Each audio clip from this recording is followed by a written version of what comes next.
Hi, everyone. I'm Tressa Bowers, Vice President of Human Resources and Women's DEI and Belonging for the 7-Eleven family of brands. Each March, we celebrate Women's History Month, which gives us the unique opportunity to reflect on and learn more about the vital role of women to history, culture, and society. This important month also helps us bring attention to the continued fight for equal opportunity for all, gender equity, and women's rights, qualities that our company actively supports and champions. Today, I'm incredibly proud to introduce a remarkable woman who knows more than a thing or two about helping women realize their true potential. Susan Mackenty Brady, as CEO of the Simmons University Institute for Inclusive Leadership, Susan is one of the world's premier experts in the advancement of women leaders. She has advised more than 500 organizations globally about how to create gender parity and motivate women at all levels to grow and thrive. Speaking of thriving, Susan is also a New York Times best-selling author whose latest book, Arriving and Thriving, will be available in April. But we are getting an exclusive preview during our discussion today. On a personal note, I've had the privilege of attending the annual Simmons Leadership Conference, which Susan spearheads, and I'm so excited to be able to share her insight and inspiration with all of you. Thanks so much for joining us today, and please enjoy the discussion as part of our ongoing diversity, equity, and inclusion journey here at 7-Eleven and across our family of brands.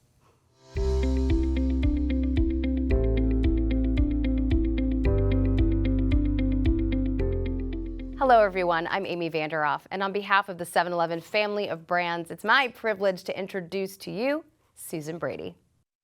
Thank you so much for having me, Amy. Hello, 7-Eleven. Happy Women's History Month, everybody. I'm so happy to be here.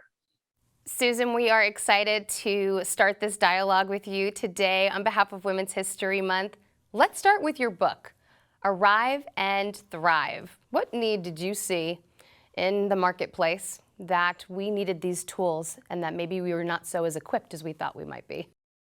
I just found out right before our interview that we are #1 on Amazon for new releases for women in business, which is exciting. So look, too often our work culture encourages women to get their foot in the door, only to leave them without support once they step in. So we wrote Arrive and Thrive to change that, my co-authors and I. So, many women are searching for honest conversations, Amy, you know this, and practical advice on how to not only reach the top, but truly thrive there. Like, oh my gosh, let's talk about thriving, not surviving.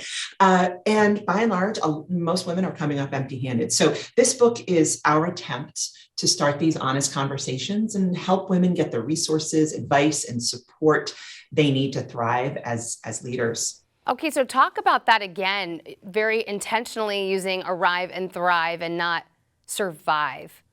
What is the thinking behind not saying survive? Because I believe thrive has a better connotation, like you said. Okay, so it almost is like, what are you talking about with all this business about thriving?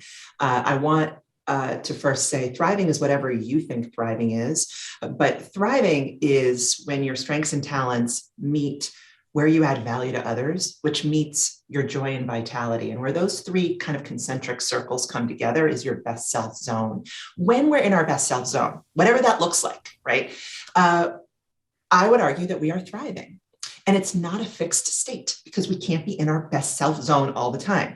We're decidedly, though, not just making it. We're not just struggling. We're not overwhelmed and tired and stressed and annoyed and disappointed in ourselves and others. We're not critical. We're not harsh. That's surviving. Like when you sit down at the end of the day, you're like, oh gosh, thriving is when you're energized.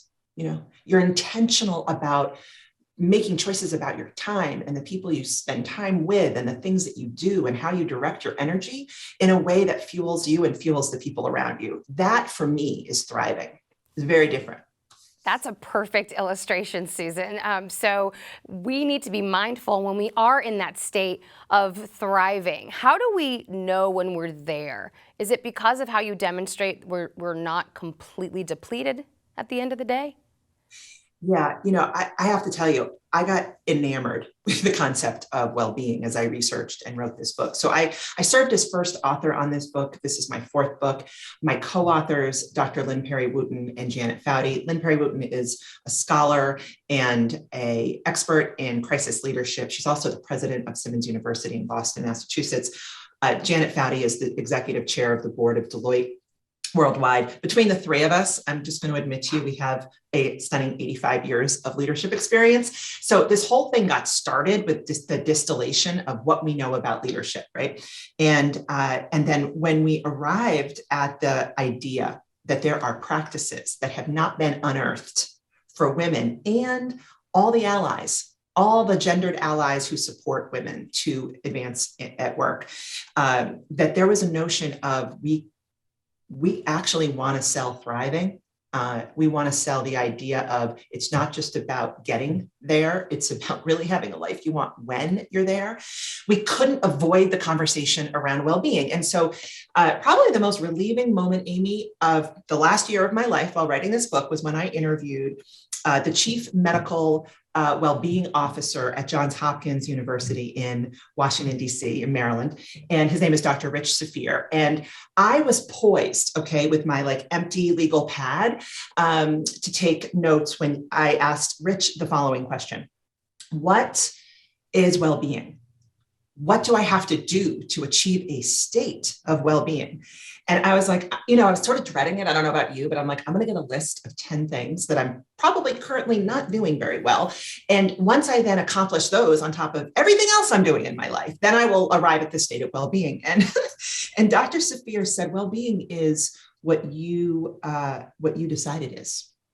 And, I have arrived since at the conclusion that what might look like my state of well-being might look like a hot mess to you, right? It's not working out every day. It's not eating fruits and vegetables only. It's not like fasting or, doing shakes. It's not necessarily doing a certain amount of socializing or giving of my time. It's more of a state of flow. For me. And Dr. Saphir and I talked about that. So thriving is a state of moment to moment feeling of when, for me, I lose track of time. When I'm thriving, I'm like, oh my gosh, I've been writing for the last, 20 minutes and I totally lost track of time. Now I'm 15 minutes late for a meeting. So I love the possibility of well-being and the state of thriving to be what you want it to be, as opposed to there's another recipe, there's another set of conditions, there's another to-do list for you to, sort of finally be happy and joyful and peaceful, When you just launched into that, I was so excited to hear about what was going to be on your legal pad. I thought, oh my goodness, this brilliant man is going to tell you about well-being and give us these tools and you're going to help us break it down. But how cool the possibility that well-being is up to us, because you just said it perfectly. What fills your cup and what makes you function and thrive is so different than the next person. And your well-being may look chaotic to somebody else, but that's when you're thriving. I think my well-being might look chaotic to people because I love the busyness in my life where other people need to unplug and have more downtime than maybe that I do. Okay, so if you wanted to give us some tools, Susan, if you wanted to give us some tips, what could you offer us that is something tangible for those watching who say, I want to get this right and thrive? What tools could you give us? My first tip is, and I'll tell you, the visual of the 7 practices for Arrive and Thrive will have the first practice as the bullseye in the center. Because if we don't do this well, the other 6 practices are going to be really tricky to get the most out of. And the core practice is investing in and returning to your best self on a moment-to-moment basis. So what this means is the first tip is, I want you to get to know you at your very best and fall in love with her, because you feel great when you are at your best. Figure out what the enablers are to being at your best, figure out what the blockers are when you're not at your best, and get back to your best self as quickly as possible. That's probably the most important tip. And if you don't know what your best self is, and if you don't know how to return to your best self, then the first chapter of the book will help you figure that out. But it is where your strengths and talents meet your value creation for others, meet what brings you joy, and where you possibly lose track of time. That's and the surround is your well-being. So that the enablers might be, I'm a better mom when I move my body in the morning. I'm just not as cranky. So I need to do that at least a few times a week. That's my recipe for well-being, so that I have the best shot going into my day at spending most of my time in my best self, right? Yeah. So the second is curiosity. I would say my second biggest tip, I tell people it's like the most underappreciated leadership skill of all time, is living in not knowing. And one of the things that came up over and over and over again as we interviewed, 20 sitting CEOs of Fortune 500 companies for this book, to ask them about what practices they really think helped them the most to thrive in their own life. All of them came to the table with saying, I needed to understand and to approach any problem and any situation with really assuming I can't see all the answers. It's such a relief. Like, we don't have to know it all. Great. Okay. We get to ask questions. So curiosity is your friend. And then I'd say my third tip, Amy, is don't go it alone. We are not meant to tell me anything that you can take action on. And I'm going to tell you 5 reasons why you're not meant to do it alone. I don't care if it's, change the color of your hair or, go for the next big promotion.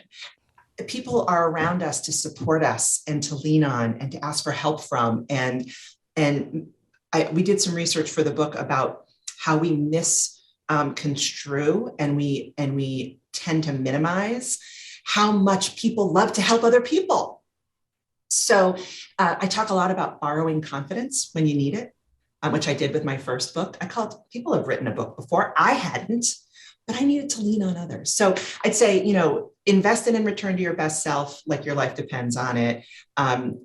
Practice living in curiosity, and then lean on others every step of the way. Those are my tips, girl. I'm loving this. I'm like sitting here, I'm absorbing it all. I have goosebumps, Susan. I think that everyone watching this will have that same aha moment, because we can visualize writing that list down of what my best self looks like and how we can return to that when we get off key, when we get off kilter, because life will happen and we'll get those slings and arrows. Curiosity, especially in a leadership position, I love that, because sometimes we do feel we shouldn't be asking the questions, we should have the answers, and we should have the solutions. I know. Yeah, the future belongs to the learners, not the knowers, right? If you want to engage the people around you, leadership is about motivating other people to come along on the ride. I want discretionary effort. That's what I'm talking about, right? I want everybody to be fired up about whatever I'm a CEO of my organization, I've decided collectively is our aim. I want everybody to be like, oh my gosh, I want to do this. What do I need to do? What do I need? And the best thing I can do is let them help get us there.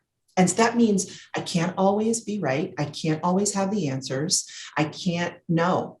In fact, my knowing is that I don't know, and that there's other people who will, super powerful. Oh, so powerful. And don't go at it alone. I love that. So often, especially in the past couple of years, we have been going out a lot alone. And if we are not wired to ask for help, if we're not wired to have an ally or a mentor, or have someone kind of root for us and be our front row, it's harder for someone like that.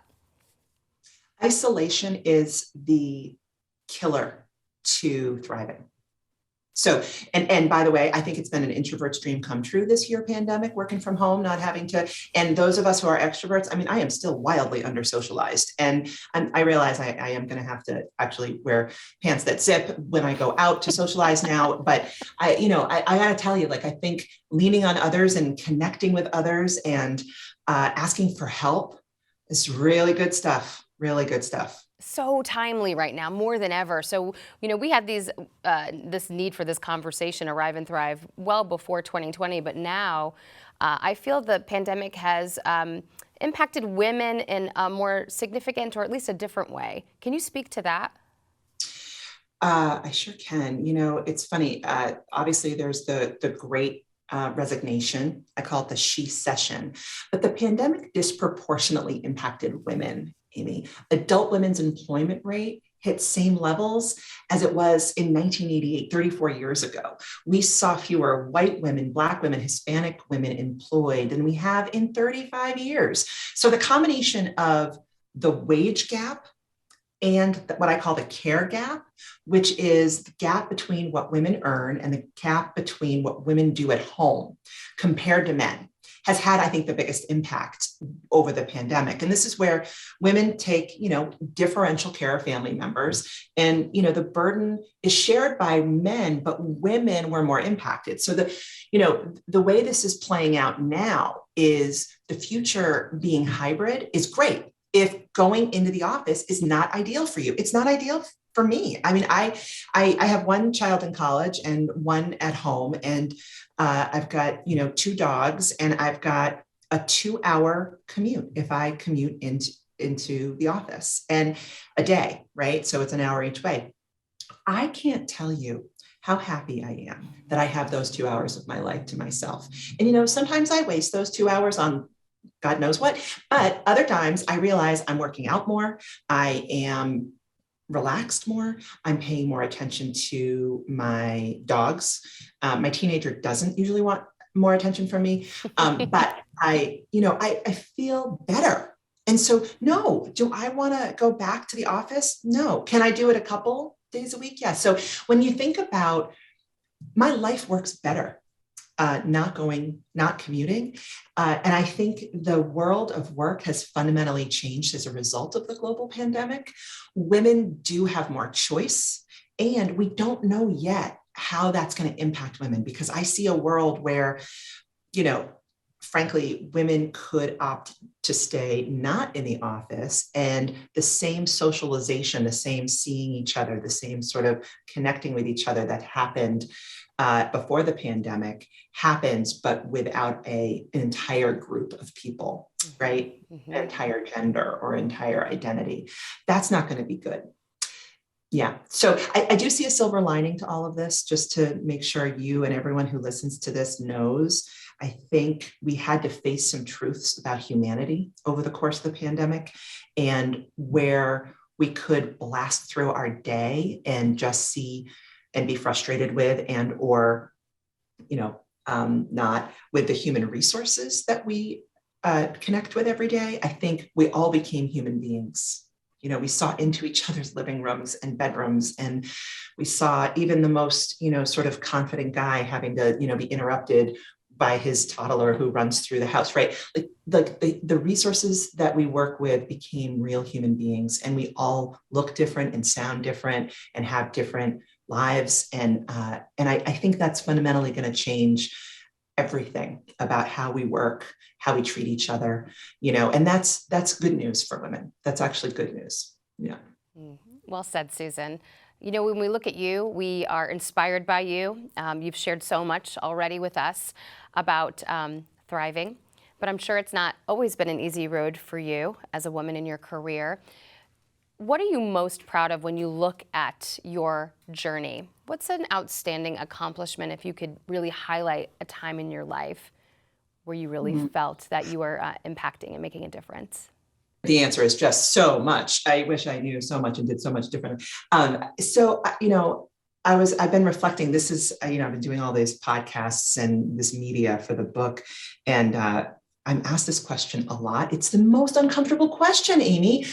So other than give birth to 2 9-pound babies, I would say the best accomplishment of my life, or my professional life, right now, I think I just feel proud of the goodwill, surprised, honored, of the goodwill that has been created around the work I've done for my career, right? So, I've gotten out on stage only because I didn't know what else to talk about, because I ran businesses. I wasn't a thought leader 15 years ago. They happen to be businesses in the leadership development and self-development fields. And still, let me be very clear, I helped people be more effective at work by running businesses that helped people be more effective at work.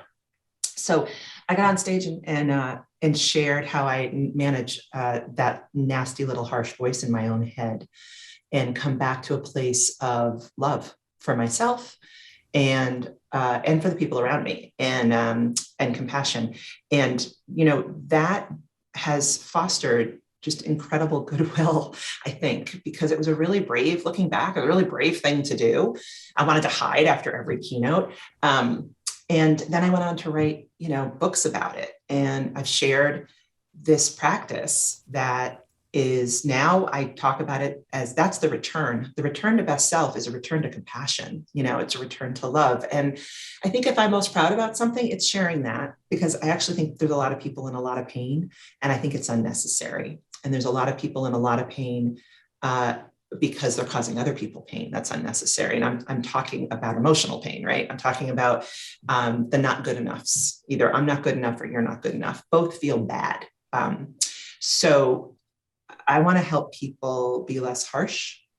And my message has resonated. I've worked really hard in the last 5 years. I don't want to just talk to women, because my joke is men are harsh too. They just don't want to talk about it as much as women do, So I'd say that's probably the thing I'm most proud of, and that I'm still doing it, and I'll probably do it until I die. I'm on a mission. And so many different platforms to do it, whether it's in conversations with 7-Eleven like we are right now, or on the podcast that you contribute on and leave little nuggets, or obviously through your book as well. There's many ways that you're thriving, and you are outstanding, Susan. So I can brag on you. You're getting it right. All right, so let's talk more to the team members that are watching at 7-Eleven.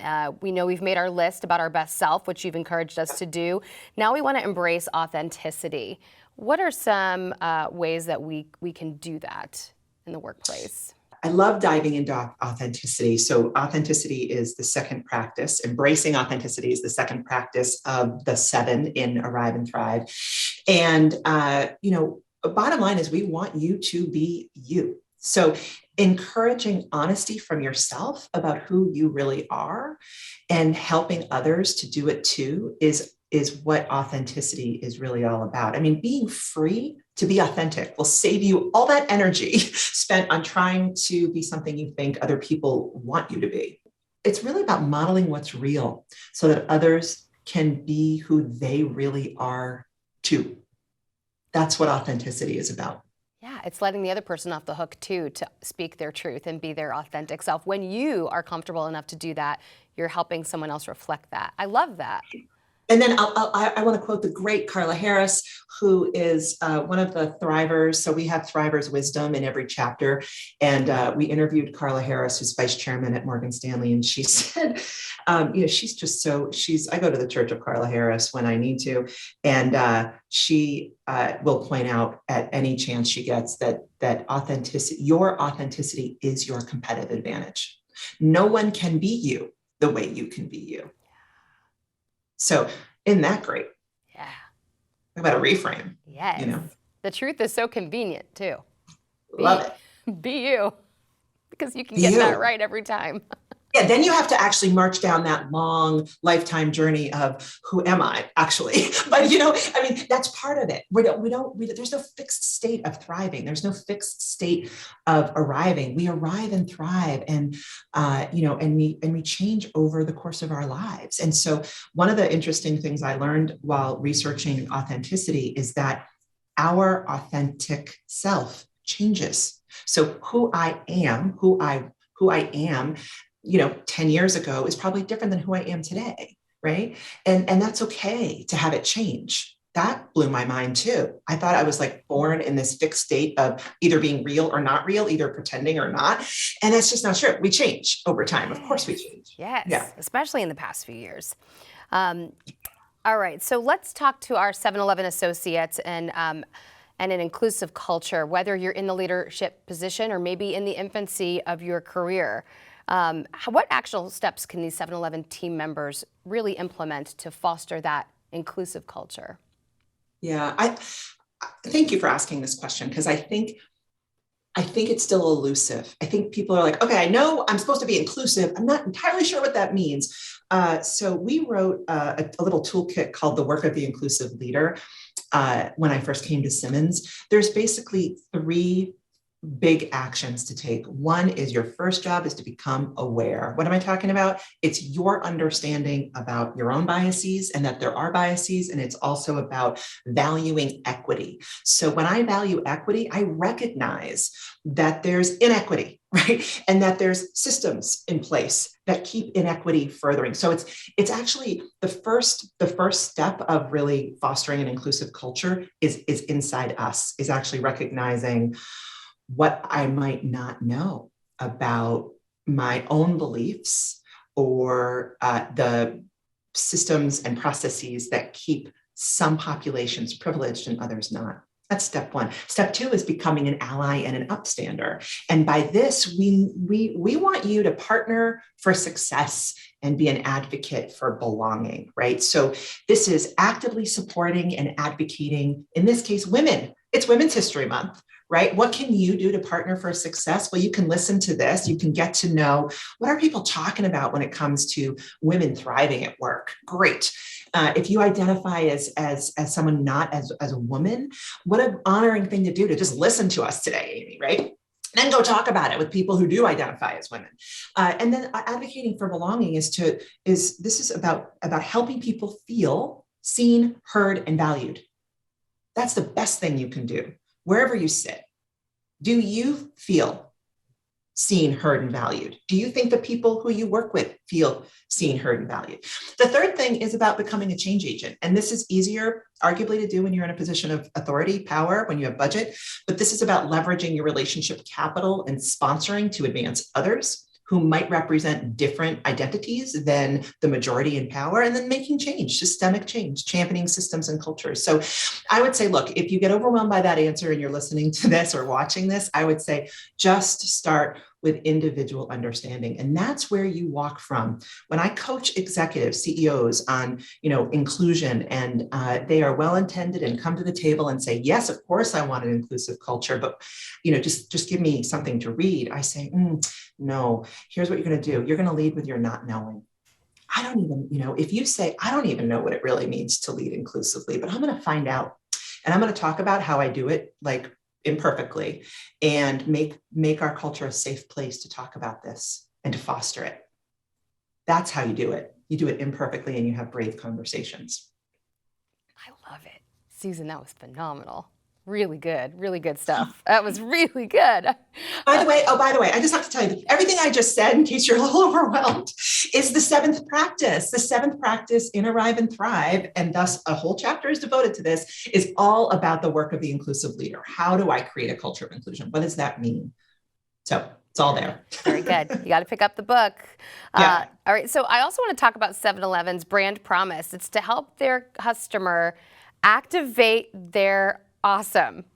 What advice would you have for our associates, to help bring that bold and inspiring vision to life? How can they activate their own awesome? Okay, so I won't lie, I did get to read all of the goodness about Activate Awesome, and the archetype being the ingenious accomplice, which I think is just nothing short of like superhero awesome. There is a line in there that says we want a wicked knack for invention. That's awesome. Sensibly cool and always self-assured is what caught my eye about activating awesome, which goes back to listen, I never wake up and want to be anything but sensibly cool and always self-assured, but some days are easier than others. And I would say to activate awesome, the best thing that you can do is Velcro to your best self, like your life depends on it. When you're at your best self, you are wickedly awesome. And it doesn't mean you're better than another person. It doesn't mean you're making other people feel small around you. You're not alienating other people. You're not giving yourself permission to be disrespectful to other people. You're not playing small. You're not hiding out. You're not hiding your light behind a bushel. You are standing in your own glory, knowing and wanting other people to stand in theirs. That is wickedly awesome. And that is living and leading your life from your best self. Susan, what advice would you give your younger self? Oh my, Amy, so much, right? probably the biggest advice is just be nicer to yourself. So I believe that we can learn how to return to a compassionate and respectful place. This is what I've been writing and teaching about. I wish I knew it sooner. I was pretty darn harsh on myself for the first, most of my life. And, when things aren't going the way I want them to, I can be harsh on other people. Even just 6 months ago, I came down and one of my teenagers decided to put a plate in the bottom drawer of the dishwasher like this, like this. And I think the technical term for what happened next is I freaked out. And I called like this massive family meeting, because if you're going to be my kid, you're going to know how to put a dish in the dishwasher. So it's not that I'm perfect at like having my cool all the time. And in this case, my girls looked at me and they're like, Mom, I don't think you're operating from your very best self right now, so I get mocked for this. But I wish I knew, because what used to hijack me emotionally, I used to ruminate, get mad at myself or mad at someone else, for days, then became hours, then became minutes, and now is a matter of seconds. So when I am catapulted out of my best self, I know like right away. And then I pause and I breathe, because I'm not good for other people and I'm not good for me if I don't get back into that place of compassion. So I wish I knew that sooner in my life. I don't know if I could have done it, in my 20s and early 30s, but I really wish I knew it about this practice of pushing pause and investing in being in my center, so that no one can, and it's the good news about what I would want for myself, as it is what I want for everybody else. No one can rob you of your own centered, if you don't let them, of your own centered self, right? It's yours to come back to. And containment is such a sign of maturity. So way to go on that, right? When we can turn that valve and get back to our best self. Do you see where the student is listening to the teacher, and I'm able to apply that on the fly? That's a really visual tool of turning that valve. Yeah.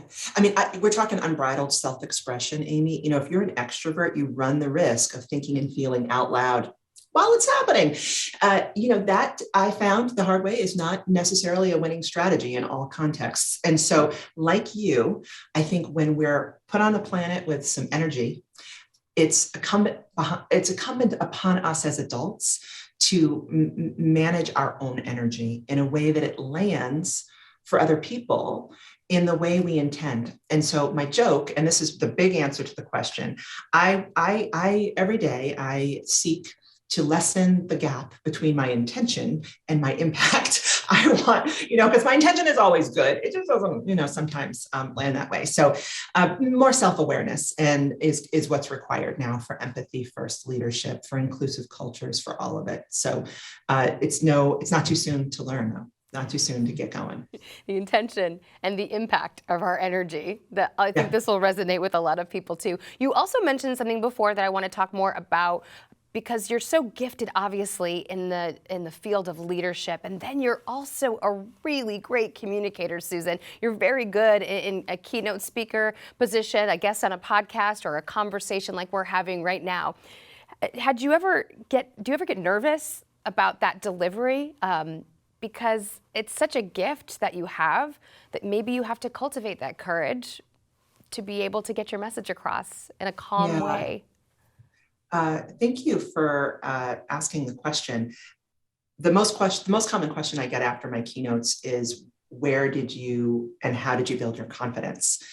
And I don't have, I get butterflies sometimes for big stages, like the last International Women's Day, the last one I did in before the pandemic, I did for the Walt Disney Company, and I was in front of 65,000 people all over the world with 4,000 in person. It's the biggest thing. And then the Toy Story, the women, the army men, women from Toy Story Land. I don't know if you know this, but little girls went to Toy Story Land in Orlando and noted that all of the green army men were actually men. And they're like, where are the female soldiers? And so Disney has this whole like battalion of like female soldiers, and they marched on stage before, the Epcot American singers sang the Star Spangled Banner. And then it was like my turn to talk. And it was just like, oh my God. So yeah, was I nervous? Yeah. And I would say confidence has never really, I don't struggle with a sense of self-confidence. Worthiness is a different story though. Feeling worthy has been my life's pursuit of, I am worthy of this, different than I can do it. So when I teach women the difference, confidence is you build confidence, you learn confidence. So absolutely, with every interview, with every keynote, with every talk I've given, I get more confident in that my words will flow and my next talk will go well. Worthiness you don't build, it's a belief.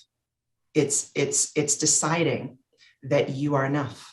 Just as you are right here, right now. It's not going to be happening in the future when you get X or when you fall in love or when you buy Y or when you have the house or the whatever, right? Or get the job or make the money.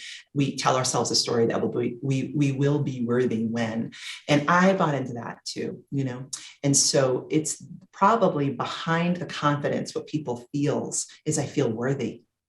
And I want to teach other people how to do that too, because it's just a belief. It's like, you don't have to do very much. To believe.